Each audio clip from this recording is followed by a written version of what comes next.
on today's video, we're going to cover a number of different topics. We're going to take a really exciting field trip, a concept that's completely novel to me, but it is so worthwhile. Kelly pointed out that I hadn't answered any questions in a while, and the last two videos that we put up inspired a lot of questions on your part. So she selected some and sent them to me, so we'll just see what questions I have here to respond to, starting with, and we'll put these, let's, if we can, let's put a screenshot up of these. Tat Michael, 49, whatever that is. Are you missing some of what you had to leave behind? I am for you, hope you are happy. And I'm assuming they mean from the fairy tale house. Surprisingly, not a lot. There are a couple of things. Number one, I really do miss my kitchen window. For a couple of different reasons. In my kitchen now, I don't have a kitchen window to look out into the garden for a really good garden view. And I also miss it because it was just such a wonderful place to display things. And I think that's one of the reasons I miss it. So I miss that. That's the one thing that comes to mind most of all. I miss some of the rolled edges and things on the entryways in my living room, which it may seem like a strange thing, but I kind of miss that. I liked it. Yeah, I kind of miss that. I miss the height of the fireplace in my kitchen, because I love this fireplace, but it's a little too high for me. And the other one I liked was a little bit more accessible and a little bit more amenable to switching out the vignettes that I like to create throughout the year. So those are a few things in the garden. Of course, I miss my big snowball viburnum, but in short order, I will have another. And so just a few things like that. But overall, I am very happy here, and I choose to, I guess, look at what I have now versus what I left behind. Let's take a break here, and we'll come back with another question. Okay, number 2, Kelly sent me. I don't think the basket table in front of the panel looks good. It takes away from the panel. And then you have another table to the right, other table. I guess. I'm not really sure. And you know, I can kind of see that, but then I can see that I really like this. So you know, a lot of this stuff is subjective. When I show you what I've done, it's not because it's right or wrong. It's just because of the way that I kind of like it. I think that's why I say it. If I've said it once, I've said it 100 times. You do you, I'll do me. And I really like the textural contrast there, and I like being able to see that beautiful fern as soon as I walk in the door. For me, it makes kind of a nice focal point and a nice and just a nice well, just a nice focal point, I guess. So there you go. Let's move on. Let's move on to the next one. Thank you, Chasing Stardust. Let's see. Leanne Abbey says, I don't see a link for the vinegar and oil black bottles you showed making the salad. I checked your Amazon pages too. And that's because I couldn't find them. I looked everywhere. I actually, I think, mentioned that I got them originally from Bed Bath & Beyond, and I looked on their site and I couldn't find them, and I Googled brass and glass bottles and I couldn't find them. So you may just have to just look and see what's out there and which ones speak to you. None of them seem to be close enough to the ones that I have, and that's why I didn't include the link. So my apologies, but I just couldn't find one that I thought was a very good substitute. Suzanne Timmerman says, beautiful solution. You might consider moving the rug over so the table base is fully on top of it. Love that you included John on your channel again. And you know, Susan, I would have to agree with you. And in fact, somebody else made that same comment. I agree with you completely. It's actually something that I noticed, but it is a heavy table, and as Stuart can attest, yes, it's a heavy rug to relocate and get in just the right spot. It takes a lot of shimmying. Yeah, it takes a lot of shimmying, and it takes 2 people. So we just hadn't gotten around to that. But you make a really great design point, Susan, and I appreciate it. And whoever else, a couple of other people I think mentioned it as well. So point taken. And Stuart, let's try to maybe do that before we sign off on this video today, and we can show you what it looks like now on the rug. And then Stuart and I, because he has to help me sometimes, Stuart and I can reposition it. But great comment, Susan. Mrs. M 1752, the beautiful dining tables and upholstery chairs really elevate and update your dining area. Are you planning on removing the breakfast nook bench seating and adding more upholstered chairs? Your cottage looks lovely. Well, Mrs. M, I have actually thought about that. And some of you have commented that the color that it is upholstered in kind of doesn't match the cottage, and I think that's just how it translates on camera. It really does, the padding on the bench. Now, I think they do. And, I thought about that, about removing it completely and maybe getting a couple more mom and dad chairs. But now that I have it there, I think it looks very cozy. And I love the textural contrast of the pillows on the wall.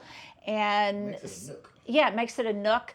And I really do like that. And even though I am not a huge fan of breakfast nooks in general, I know lots of people are, and I like the way it looks right now. Now it looks the way I wanted it to look, which is a little more cozy. But down the line, who knows what I may do, because I'm always kind of changing things up. But thank you, Mrs. M, for your comment.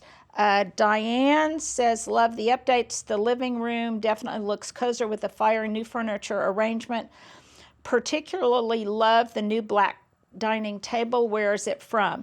Well, I typically try to provide you guys links, and I could provide you a link to this, but I'm not going to. And here's why. I think the table looks great. I think the company really did correct some of the mistakes that they made, and they were good to correspond with, and in that respect they gave good customer service. But I'm not going to recommend them simply because it took a very long time to get here, and then it was the wrong thing, and then it took a long time for the next thing to get here, and then they kind of came at awkward times of day, so it was difficult when I wasn't here, to be able to arrange for someone to be here. So that is why I am not including the link. I will still, if you want to message me at support@lindavotter.com, given that review, I will happily supply you the link. It actually was something off of Etsy, but I try to be honest with you guys, and I wouldn't do it again. I would have found a very similar table from a different source, or maybe from just shopping local instead of doing it online. So that's my honest answer for you, Diane. Thank you. James says, I feel I should express how I feel. A year or so ago, I asked you for advice about my small myrtle tree. You responded with, I don't have time. I have watched you for 2 to 3 years. I have bought your urns and metal topiary frames from QVC. Being brushed off like that, I completely lost interest in watching you. I feel I should explain there may be other people that you have brushed off and feel as I do. I don't know what that's about. I cannot ever recall in my life ever saying that I don't have time to respond to a question, unless it would be a general comment like, I'm sorry, I don't have time to respond to every question.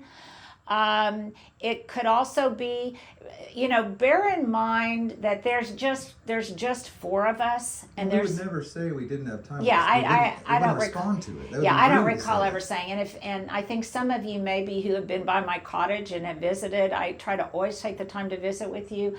So I'm not really sure, James, but I will say this: if you want to repeat your exact issue that you were having with your topiary. With your myrtle topiary, then I will try to respond. Or also just go back, as I've answered problems with myrtle topiary many, many times on the channel. And I certainly don't want anyone to ever feel as if I brushed you off. But that doesn't sound like something I would say. Unless it was maybe taken out of context or something. But that said, I try always to be as responsive as I can, and if I can't, it's because maybe I don't have time to respond to everybody's comments. She would never tell you. So, but I don't think I would tell you that. Yeah. So, but thank you for being a supporter of this channel. I appreciate it, and I in no way am diminishing your sensibilities. I really respect that. Okay, Corrine says, pro tip when trying to open a jar for the first time. Okay, this might be a good tip. because I was struggling to get the jar open. Yeah. Okay, tuck the tip of a regular teaspoon under the lip of the jar and gently press up on the lid until you hear a small pop. Then you'll be able to twist the jar open easily. Works every time. Corrine, thank you so much for this. I'm usually one of those that bangs it on the floor. I guess it's doing the same thing though. It's releasing the pressure. Okay, so here's my question of the day for you guys. Please let me know if you too have known this secret of adulthood, and I am just late to the party, but that's a great tip. And these are the comments that I really like because it teaches me something and it makes my life a little bit easier. So thank you for taking the time to do that. And we're going to take some time here to take a little break. I'm going to get a glass of water and we will be right back. And Elizabeth Solomon says, those clunky shoes with the wide leg pants, no. Well, those are kind of my house slippers. I think I've showed them before and provided the link. So, but okay, I take your point. Leave it to Linda to talk anything to death. Ain't nobody got time for that. Well, then, Elizabeth, I would just kindly say, you didn't have time to listen to me, but you did have time to write kind of a rude comment. So please, I don't want to take up too much of your time, and I mean this seriously. If you find, some people say that I talk too much, and I do talk a lot, but that's kind of because I'm a questioner, and I really like full explanations. So when we talk about why we did a mantle a certain way or why I do something a certain way in the garden, it's because as a consumer of that type of information, I really want to know, well, why did she do it that way? And especially if I don't agree with what someone says, then I want to know, well, why? And maybe then I will change my mind. So that's kind of that. But Elizabeth, that said, you are the host of the show. I am the host of the show, but I just wonder why you're watching.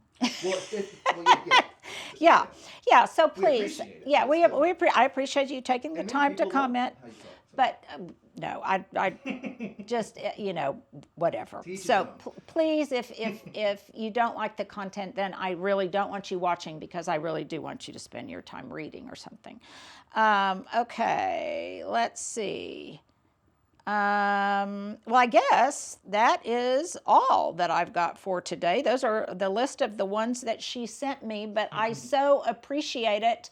She gave you some ones that are like not. Yeah, she didn't just pick out the nice ones. Yeah, she didn't pick out the nice ones.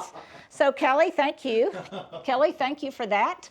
And I will say this, it is hard. There are times when there's a specific video that goes up and I'll really try to like or acknowledge each comment, but I can't do that every time. So I do it when I can. And then we'll just end on this note. Somebody said, Linda, that I do think that the coat rack that you have in the corner is messy looking. I do remember that one, partly because I agreed, but also because this is where we live, and there are people that come in and out and they need a coat rack. So it won't look so messy when I style it.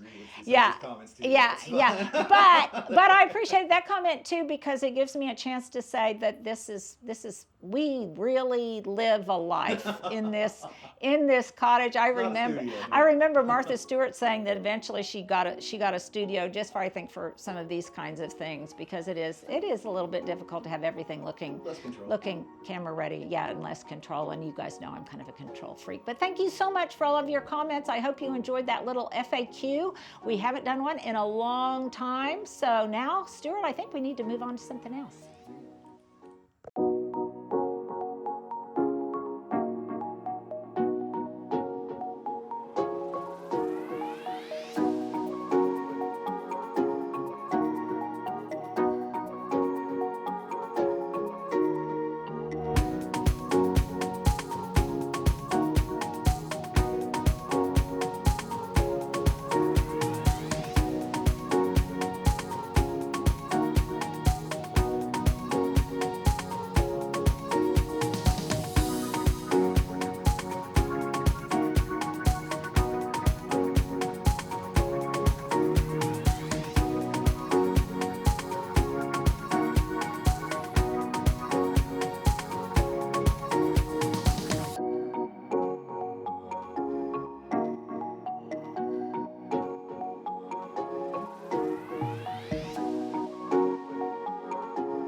I think you guys could see there, just from how we kind of struggled a little bit to get it straight, to get it positioned properly, that it definitely, it takes two. The other reason I didn't want to go ahead and kind of mess with the table being on the rug is because I wasn't sure if I wanted the rug to go this way, kind of horizontally, or this way vertically. And I think I just kind of decided that it might be a little bit easier for the table to be off the rug if we positioned it this way. Now, one issue that we always have with this rug, which is kind of frustrating, but nevertheless, sometimes you just have to put up with things. And that is this rug, which came from my friend Deborah. I bought it from her. She didn't have a place to use it at her house. We actually are using this on the wrong side. So you can see this is the right side and this is the wrong side, because I like the wrong side better. And it looks almost like it's been needlepoint. Yeah, the it looks really good. Yeah, the problem with that is, you guys, that this then is so slick that on the pad it tends to want to move off of the pad, and so I'm constantly having to kind of relocate it, even though I put some of these rug grips on each corner. So that's kind of a little bit of an issue.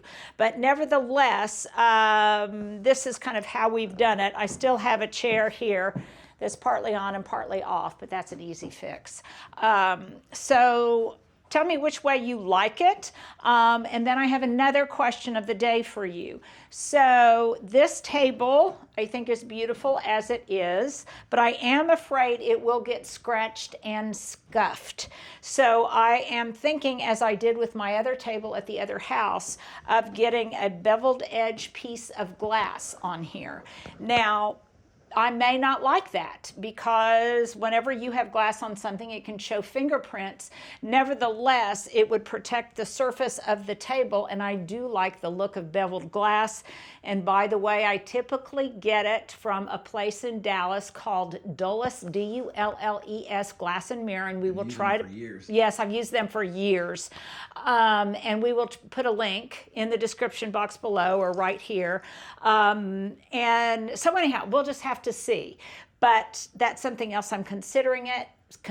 You guys weigh in on that. And then you can kind of see, Stuart, if you want to come over here from this vantage point, you can see that these are all of the pillows that I was talking about. And I really like the textural interest that they give the banquette. And if I removed all of these, by the way, this one, you guys, I love this pillow. Oh, wow. I just got this one from Pottery Barn, and I do love it. I loved it so much I even paid full price for it, which is something I typically don't do. So if I moved all of these, and then Stuart, if you would go back over to that same position, it just doesn't look quite as fun, I don't think, without all of the pillows there to give it that jolt of vibrancy, and also kind of that just jolt of color, I think. So you guys can tell me which way you like it best, or if you don't like it. The pillows and the colors add to the cozy. Yeah, I think they really do too. And also, if we're watching TV, then you can just kind of go like this, and you could kind of relax, because I've got a straight shot to the TV. So anyhow, that is what I'm thinking. The other thing about this table is that, and I'm so excited, because at the end of the month, Coral, who works for us up in Minnesota, she is going to be here in Oklahoma City, and we are going to have a little dinner party for Coral and with Kelly. I'll introduce you to everyone. Leah's going to be here. Oh, wow. Stuart will be here. It's going to be the whole gang. And probably for that dinner party then, I will move this out into the center of the room, and we will have lots of space for all 6 of us. So I think that's kind of nice. Here's another hack. Well, you know what? Let's take a break. When we come back, I'm going to show you a little hack for these chairs. Okay, so I really do like my mom chairs. I call them mom chairs. Somebody said I should call them his and hers, but I don't know. I'm used to calling them mom chairs now. And in fact, I just went over to a friend's house this weekend for a Super Bowl party, and she had 8 of them all around her dining room table, and it looked so comfortable and so just really elegant. So here is a hack, something that I did. A lot of you expressed concern over these being in the kitchen and they might get dirty. Well, yes, that's true, but I don't cook a lot of greasy things, and I can protect them in certain ways by putting a throw over this. But here's another way that I'm protecting them. So if you look here, you can see what it's like, okay? But then these are just dish towels, linen dish towels that I got. Forever before I even noticed. Forever, yeah. And yes, when you sit in them, like any kind of slip cover, they will move around a bit. But these, even though, and the other thing is I can still use them. But I can just tuck in the blue along the edges. I can tuck it in the back and down the sides. Pull them out so it's at the edge. And in no time at all, you would barely know they were there, as long as I keep the blue tucked in. So there you go. That is a way I can kind of protect the chair itself. And then typically there's another throw over this so that it protects the back of the chair. And also when we're in here watching TV, it's really, really nice. And if we're in here for a long time watching TV, then I can just bring the ottoman in from the other room. Always, I like to have furniture that's kind of mobile that can serve a number of different purposes. So there you go. I can't wait for our dinner party at the end of February. Stuart, can you? It'd be fun. Well, today I want to share with you one of my favorite snacks. And of course, the star of that snack is Manacora honey, packed with antioxidants and prebiotics, but most of all, it is packed with yumminess. I mean, look at that golden goodness right there. So here's the snack. I just slice up some apples into wedges, and then I dip it into that Manacora honey, dip the wedges, and then I dip the Manacora honey into ground flax seed. So I'm getting great, a vitamin-packed, healthy snack with lots of fiber. And then on the side, I have some toasted walnuts. So this is a great portable snack, you guys. In fact, I am packaging some of it up for Hubs and I to take on a road trip. And it's, sometimes it's hard, I think, when you're flying or you're taking the train or you're just in the car to find something that's really healthy and you don't feel guilty snacking on while you're en route to your destination. So this is a go-to for me, and you guys might want to put it on repeat yourself. And make sure to take advantage of my percentage off coupon for a starter kit. You can see it in the description box below. Well, I have such a surprise for you today. I've been wanting to do this for a long time. We are here at Ballet, Oklahoma, and we're going to get a little peek into the Golden Swans program here. I first found out about it at a fundraiser that Oklahoma Ballet did. My friend Wendy Chong had a table, and it was just really, really compelling stuff. So we're going to take a look at the program today, find out a little bit more about it, and show some of these amazing women in action.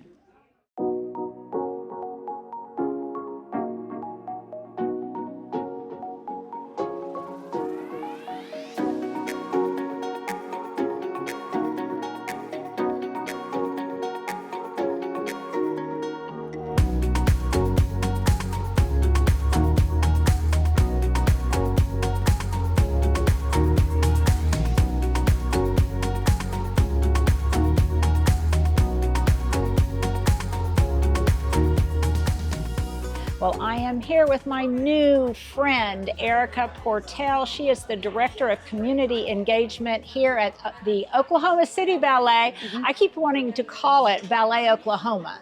Its former name. Tell me a little bit about the evolution of that. Yeah, so I feel really fortunate. I sort of came into the organization at the time we had an explosion of growth in our company and in our community engagement programs. So that was about 11 years ago. Okay. It was in our old building that is just up the road on Classen, and and it was known as Ballet Oklahoma. And then Okay. we sort of had a massive rebranding, Oklahoma City Ballet. We have a beautiful new building Yeah, to this, match. this is absolutely incredible. Yes. It really is. Mhm. It's pretty spectacular. Pretty spectacular. Well, I was telling you that many, many years ago, my husband was on the board of the then Ballet Oklahoma. And so it really has evolved, but I've got lots of connections, lots of friends who have great ties to this wonderful, wonderful organization. So tell me a little bit about this program. Sure. So I think when most people think of our organization, they probably imagine the Nutcracker, which we are really proud of, but we also have a really robust community engagement program. Essentially, the goal of all of our community engagement programs is dance for everybody, whether that means... Oh, I love that. Dance for everybody. Yes. That's great. Yes, we kind of joke and say, if you're currently in a body, you're qualified to dance. We might test that theory later on. So one of our most popular programs is Golden Swans. So it's a program for self-identified older adults. Okay. And it's essentially people who said when they were little they wanted to dance and they never had a chance, and or they danced when they were little and they stopped and they just want to come back to it. So they're doing a classical ballet class wonderful. that has been formulated and designed specifically for the needs and desires of older adults. Okay. It's incredibly popular. The class is packed twice a week here. How many are in a class? Or Between 20 and 30. wow. We have class Tuesdays and Thursdays, 1 to 2 p.m. People can drop in. They don't need to sign up. And the best news is it's completely free. Oh, that is wonderful. We're a nonprofit, so it's paid through donations and community support. So it is wonderful to offer to our most seasoned dancers that it's free. They come early, they socialize, they go to shows together. It is really robust physically. There's just so many benefits. And I think the biggest one is that it's not too late to do something that you dream of. And that's like something that carries over into every part of your life. I love that. It's not too late. It's not too late for any of us. If there's Yeah. something you're wanting to do it. You can do it. Yes. Yeah, you can get fit at any age. You can self-actualize at any Totally. age. You can fulfill your dream at any age. Yeah. And I just think this is such a wonderful, wonderful outreach program. So let's take a look. Well, I am here with my new friend, Jolynn Jones. Tell me what your formal title is. I'm the John Kirkpatrick Executive Director. Okay. It's an endowed position, that's why the name John Kirkpatrick with my title. Okay. Well, we have been chatting, and we have so many threads that really, if you pull on them, one leads to another, leads to another. So I actually got Jolynn's name from my friend Deborah, and you are friends. And then we just have a number of other connections. My son Johnny used to be on the teen board at Infant Crisis Center. Where I used to work Okay. before I came to the ballet. Okay. And so how long have you been here now? I have been here 7 years. Next week is my anniversary. Oh, Yeah. well, wonderful. So what's your connection with the ballet? Well, I grew up taking ballet. Okay. I love ballet. Back in the 80s, I served as, I'm showing my age, I think. Back in the 80s, I was a volunteer, helped the ballet with fundraisers and served on committees. Wonderful. And have always been a lifelong fan of the ballet. So when this position of executive director opened up 7 years ago, I was Just so jumped on it. excited. Yes, I was so excited to apply and got the position. And it's been a wild ride. You know, COVID was in there for a few years. Yes, yes. We have talked a little bit about navigating COVID. So what were some of the measures you took? Well, first of all, if you remember early on, everyone just shut down. And then we had to scramble of how are we going to serve not just our professional dancers who are full-time employees Right. And keep them in shape, but what about the community that we serve? The students that we teach, whether there are children who are in our classes or adults who are doing our free programming that are relying on us. And so we went to Zoom, Wow. like a lot of people, and started teaching, having Zoom classes and Zoom rehearsals. And And do you still do virtual Is the Golden Swans, is that also available virtually or just in person? Just in person right now. However, we've had a lot of organizations reach out to us nationwide, Wonderful. asking us if we could help them with their programs and do things virtually. So it's in the works. for Okay, us well to now open back up. that leads me to a question. Is this, where did you get the idea for this? And I have to say the Golden Swans was something I first found out about when I was at a fundraising table for Ballet Oklahoma with Wendy Chong, who's on the advisory board, and you guys had a little video about this concept, and it is just so amazing about, healthy aging and fulfilling your dreams at any given point in time. Well put. Yeah. It's just a wonderful thing. So were you the inaugural idea for this? Did you copy it from someplace else? What was the genesis of this whole Well, there program? are some other programs that are similar. This had started before I began. I think there's they call it Silver Swans over in the UK. Interesting. And so, we may have borrowed the idea from other dance companies, but certainly have made it our own. And I'm sure, as you've seen in the class, the benefits are just immeasurable. Yeah, and it goes, I think initially when I heard about the program, I think of it from a fitness perspective, but gosh, from a mental health perspective, from maintaining social contacts as you age, Yes. From, tapping into the arts and the humanities. It just is such a holistic concept. It is. And I think it's just really, really fabulous. So these are Golden Swans. Do you have any men who dance too, or is there? Well, on alternate days, we have dance for Parkinson's. Oh, tell me, I don't know about that. Tell me about that. So you'll catch our Golden Swans on Tuesdays and Thursdays. On Mondays and Wednesdays, we have Dance for PD. Also a free program. All of our teachers are trained, highly trained in working with Parkinson's patients. And the same benefits apply to Parkinson's patients. So they start the class in a chair. They're sitting, and they begin arm movements and leg movements. As they begin to warm up and they feel like they can stand up, hold on to the chair. Wonderful. And then pretty soon they don't have to hold on to the chair. But there have been research. Matter of fact, the University of Oklahoma Med School worked on a research paper about the benefits of music for Parkinson's patients. But just the benefits of music in general as we age, it taps into, I guess, the recesses of our past and makes us feel young again. There's something too, I think, for Parkinson's patients that really helps with those connections, and they're able to do some movements that they otherwise wouldn't be able to do, right? And it's pretty incredible. And so we do have a lot of men in those classes, as you can well imagine. What I can't believe is that all of this is a community service. I mean, all of this is free of charge to, I guess, the Oklahoma City community in general. And I mean, what a compelling service and so unique. And I didn't know about the Parkinson's thing. That is just another whole layer of community service. We tend to think about young, beautiful young women and young men and then Nutcracker and all that, but it's so much more than that, isn't it? Yes. And that's, after working, I think we talked about it, I was at Infant Crisis Services for nearly 17 years.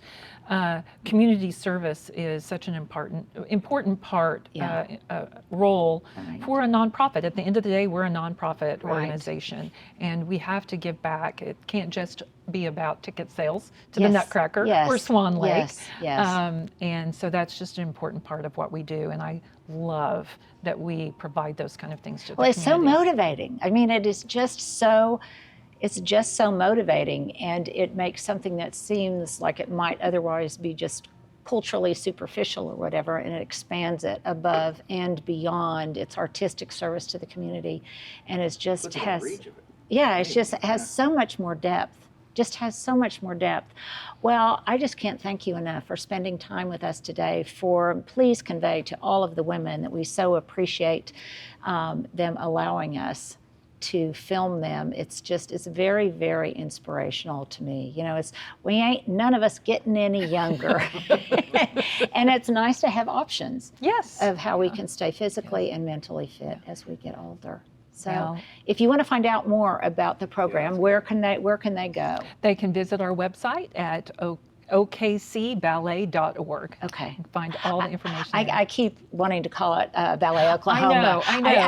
Yeah, it shows how long I've been around. We were But- Ballet Oklahoma for a long time, and then we changed to Oklahoma City Ballet about 15 years ago. Well, or so, I have yeah. to tell a little story. So my husband, many years ago, this would have been in 1990-91, he was on the ballet board. Oh, okay. And when my son, Johnny, whom you know, was, I think, maybe 2 months old, we packed him up and we took him to see the Nutcracker in New Orleans, or no, excuse me, to see Dracula in New Orleans. Yes. And it just happened to be, it happened that my doctor was also on the ballet board, so I felt comfortable in doing it.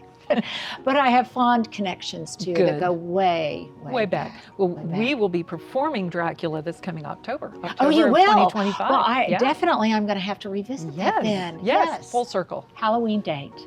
Thank you so much. Thank you.